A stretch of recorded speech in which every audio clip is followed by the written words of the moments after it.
today we will be starting with the new chapter, that is chapter 21, collection and organization of data. In everyday life हम सब कुछ ना कुछ collect करते हैं, कुछ ऑर्गेनाइज करते हैं, तो वही चीज को हम रिलेट करेंगे. जैसे मान लो किसी को पेन्स बहुत ज्यादा पसंद होते हैं, वो क्या करते हैं, अलग अलग तरीके के पेन कलेक्ट करते हैं और उसको फिर ऑर्गेनाइज वे में रखते हैं. खास करके छोटे बच्चों को बहुत ज्यादा होता है कि वो छोटी छोटी कार्स होती हैं, बॉयज के लिए बता रहा हूँ पहले, कि वो छोटी छोटी कार्स रखते हैं एंड देन उसको ऑर्गेनाइज करते हैं एंड देन उसको चलाते हैं. सिमिलरली गर्ल्स में क्या होता है कि वो डॉल्स जो होती हैं, कुछ भी जैसे कुछ भी उनका जो बहुत लवेबल चीज होती है उनकी, वो उसको कलेक्ट करते रहते हैं ऑर्गेनाइज में. जैसे मेरे को होता है कि भाई मैं चिप्स बहुत पसंद है, तो मैं चिप्स को कलेक्ट करते रहता हूँ, अलग अलग चिप्स को, एंड देन आराम से बैठ के पढ़ाते टाइम मजा आता है खाने में. सो ये चीज वही है. एंड बेसिकली ये चैप्टर हम क्यों ऐड करते हैं, क्योंकि कुछ बच्चे होते हैं जो थोड़े वीक होते हैं. ये नहीं है कि वो इसमें मैथ्स में ही वीक होंगे, कुछ भी, वो हर अगर सब्जेक्ट में वीक हैं, पर उनके अंदर एक ऐसी क्वालिटी जरूर होगी जिसमें वो बहुत एडवांस होंगे, जिसमें इतने एडवांस होंगे कि दूसरा जो बच्चा वो इसमें इंटेलिजेंट है वो उसमें वीक हो सकता है. सो ये चैप्टर्स वो होते हैं जो अगर वीक स्टूडेंट है जिसको मैथ्स नहीं समझ आ पाती, ये चैप्टर उसके लिए बेसिकली होते हैं. और भी बहुत सारे चैप्टर्स हैं, प्रोबेबिलिटी जैसे चैप्टर्स हैं, कि वो बच्चे को ना बहुत इंटरेस्टिंग लगते हैं, और अगर इसमें बच्चा इंटरेस्ट बिठा लेता है तो उसको और चैप्टर में भी इंटरेस्ट होता है. सो बेसिकली ये जो बच्चे मैथ्स को डिफिकल्ट समझते हैं और उनको होते हैं कि यार हमसे डिफिकल्ट चैप्टर नहीं होते, वो इसमें कॉन्सेंट्रेट करे ज्यादा, क्योंकि ये चैप्टर उनको बहुत ज्यादा मार्क्स अटेन करवाएगा. और अगर इसमें इंटरेस्ट बन गया तो ये चैप्टर में वो बहुत ज्यादा परफेक्ट हो जाएंगे. So we will be starting with exercise 21A. And ये सिर्फ 7th क्लास के लिए नहीं है, ये 5th से लेकर 12th क्लास के लिए हमेशा यूजफुल रहेगा चैप्टर. आज मैं बेसिक कॉन्सेप्ट बताऊंगा वीडियोस में. So the first thing is a die, जो कि हम आजकल बहुत ज्यादा लूडो चल रही है गेम, हम डाई यूज करते हैं. उसमें क्या होता है, 1 number, 2 number, 3 number, 4 number, 5 number and 6 number. So 1 से लेकर 6 तक होते हैं. सो उसने ये बोला है कि उसने एक बच्चा है कि उसने 20 टाइम्स को डाई को थ्रो करा, जिसमें ये उसके आउटकम्स आए. अब जरूरी तो नहीं है एक बारी 5 आ गया तो दूसरी बारी नहीं आएगा, आ सकता है. तो हमने क्या करना है, सबसे पहले उसने क्या बोला है हमारे को क्वेश्चन में कि अरेंज इन असेंडिंग ऑर्डर. बहुत बच्चों को कंफ्यूजन होती है कि असेंडिंग क्या होता है, डिसेंडिंग क्या होता है. एक बारी टीचर समझाएगी बट उसके बाद फिर वो भूल जाते हैं. बस ये ध्यान रखना है, असेंडिंग और डिसेंडिंग. डिसेंड में किससे शुरू हो रहा है, डी से, और डिक्रीज किससे शुरू होता है, डी से, तो दोनों डिक्रीज. असेंडिंग मतलब सबसे ऊपर, क्योंकि ए सबसे पहले आता है, तो मतलब असेंड हो रहा है, वो ऊपर की तरफ जा रहा है. डिसेंड मतलब नीचे की तरफ. हमेशा एक याद करना, दोनों एक साथ याद करोगे कभी लर्न नहीं होगा. डिसेंड डी से, डिक्रीज डी से, तो ये लर्न हो गया. असेंड उसका उल्टा होता है. असेंडिंग का मतलब इसका हुआ स्मॉलर टू बिगर, मतलब हम सबसे छोटा नंबर लेंगे, उसके बाद हम बड़ा नंबर लेंगे. सो सबसे छोटा नंबर डाइज में 1 होता है. हमने पहले ये देखना है 1 कितनी बारी आ रहा है और उसको अरेंज करना है. जैसे मैं स्टार्ट कर रहा हूँ 1 से, तो मतलब मेरे को यहाँ पे 1 ये 1 मिल गया, मैंने एक बारी लिख दिया, इसको मैंने कट कर दिया ताकि मुझे याद रहे कि भाई ये मैंने लिख लिया है. उसके बाद जब मैं आगे जा रहा हूं तो मेरा 1 लास्ट में है, तो मैंने ये कट करा और इसको यहाँ पे लिख दिया, मतलब मेरे 1 कितने हैं, 2 बार है. नेक्स्ट नंबर आया 2. अब कोई और सिंबल बनाना, जैसे 2 एक ये रहा, तो मैंने 2 यहाँ पे लिख दिया. नेक्स्ट मेरे को दिखा 2 यहाँ पे भी और यहाँ पे भी, तो मैंने 2 2 एक साथ लिख दिए. उसके बाद 2 मुझे दिखा यहाँ पे और यहाँ पे, तो मैंने 2 और लिख दिए. नेक्स्ट नंबर होएगा मेरा 3, जो कि मेरा ये रहा, एक ऐसे हो गया ये 3. देन नेक्स्ट नंबर हो गया मेरे पास 3 और कोई भी नहीं है. नेक्स्ट नंबर इज 4, सो मैंने उसको ऐसे पूरा क्रॉस कर दिया, 1 और 2, तो मैंने 2 बारी 4 लिख दिया. उसके बाद मैं और सर्च मारूंगा, मेरे को एक और 4 मिल गया और एक और 4 मिल गया, तो मैंने यहाँ पे 4 लिख दिया. नेक्स्ट है मेरे पास 5, जो कि ये रहा, तो मैं इसको ऐसे डायगनली कट कर सकता हूँ. ये हो गया मेरे पास 5, ये भी मेरे पास हो गया 5, नेक्स्ट हो गया ये मेरे पास 5, एंड नेक्स्ट हो गया मेरे पास ये 5. फिर से मेरे पास 2 बारी 5 है, तो मैंने 2 बारी 5 और लिख दिया. अब जो मेरा रिमेनिंग रह गया होगा वो मेरे पास 6 रहा होगा, वो रहा ये रहा 6, देन मेरे पास ये रहा 6।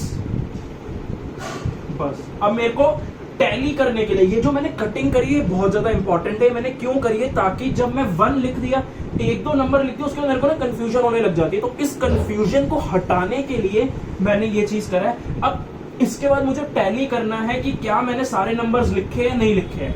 मेरे पास क्योंकि 20 टाइम्स था तो ये भी 20 है, तो ये भी 20 होने चाहिए। तो मैं काउंट करूंगा 1 2 3 4 5 6 7 8 9 10 11 12 13 14 15 16 17 18 19 20।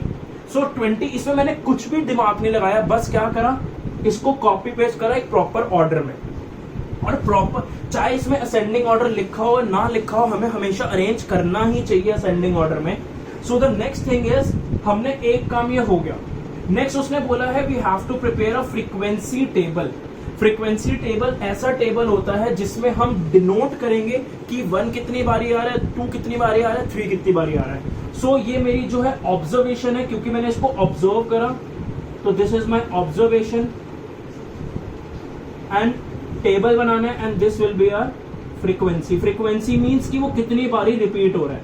फॉर एग्जाम्पल 1 जो है 2 बारी रिपीट हो रहा है, क्योंकि ये 2 बारी है। नेक्स्ट मेरा नंबर है 2, कितनी बारी रिपीट हो रहा है, 1 2 3 4 5 बारी। नेक्स्ट 3 जो कि हो गया। अब आपके मुंह में भी चल रहा होगा कि हाँ भाई ये नंबर इतनी बारी चल रहा है। 4 जो है 4 बारी। 5 जो है 1 2 3 4 5 6 टाइम्स, एंड 6 जो है 2 टाइम्स। फिर से टैली करने के लिए आप इसको टोटल कर लो।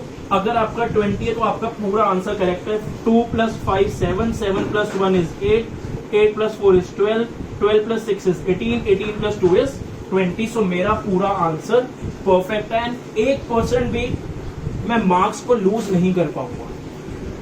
नेक्स्ट क्वेश्चन 6th में ले रहा हूं 2 के बाद। मैंने इसलिए ऐसा किया है क्योंकि 3rd 4th 5th सारे सेम है, तो आप उसको प्रैक्टिस कर सकते हो। और कोई भी डाउट हो आप कमेंट्स में मेरे पास डाउट्स लेकर आ सकते हो किसी भी चैप्टर के। So the next question is answer 6। The question is saying find mean. अब बच्चों को पहले ये पता होना चाहिए मीन क्या होता है। फॉर एग्जाम्पल कि आपकी फर्स्ट टर्म में 80% आई, सेकेंड टर्म में 90% आई, जो ओवरऑल परसेंट लगती है वो 90 भी लगेगी ना 80 लगेगी, उसकी एवरेज लगेगी। एवरेज परसेंट, मीन को हम एवरेज भी बोलते हैं, पहली बात तो इसको हम एवरेज भी बोलते हैं। एंड एवरेज मीन्स जितना भी आउटकम आया है उसको क्लब करके उसका एवरेज निकालना, मतलब कि क्या ऑब्जर्वेशन होगी, क्या उसकी मिड निकलेगी कि भाई वो मेरी एवरेज बनी। हम कहते हैं ना कि हमारी एवरेज स्पीड इतनी है गाड़ी की, उसकी वही चीज है कि हम मीन निकालते हैं। उसने ये बोला है फर्स्ट 6 ऑड नेचुरल नंबर्स। मैं इस सबका मतलब बताऊंगा। नेचुरल नंबर वो होते हैं जो 1 2 3 and so on till infinite. Odd numbers जो कि 2 के टेबल में नहीं आते, फॉर एग्जाम्पल 1 3 5 7 ये सारे। एंड 6 मेरे को 6 ऑड नेचुरल नंबर फाइंड करने हैं, तो मतलब 6 होने चाहिए, नेचुरल नंबर भी होने चाहिए और ऑड भी होने चाहिए। इसमें 3 कंडीशंस है। तो मैं सेम चीज करूंगा। पहला मेरा नेचुरल नंबर ऑड होएगा 1, next will be 3, next will be 5, next will be 7, next will be 9 and next will be 11। तो 1 2 मिस करा, 3 4 मिस करा, 5 6 मिस करा, 7 8 मिस करा, 9 10 मिस करा, 11। So these are my 6 odd natural numbers. उसका मुझे mean निकालना है। मीन का जो फॉर्मूला होता है हमारा वो आपको लर्न करना पड़ेगा। उसमें क्या होता है, सम ऑफ ऑब्जर्वेशन। ऑब्जर्वेशन मतलब कि तुमने क्या ऑब्जर्व करा और तुम क्या कर रहे हो, मीन्स इनका सम अपॉन कितनी तुम्हारी ऑब्जर्वेशन है, means total number of observation. So मेरा सम ऑफ ऑब्जर्वेशन में निकालूंगा 1 + 3 + 5 + 7 + 9 + 11 एंड टोटल ऑब्जर्वेशन, क्योंकि उसने मुझे 6 पहले ही बोल दिया था तो नीचे आ जाएगा 6।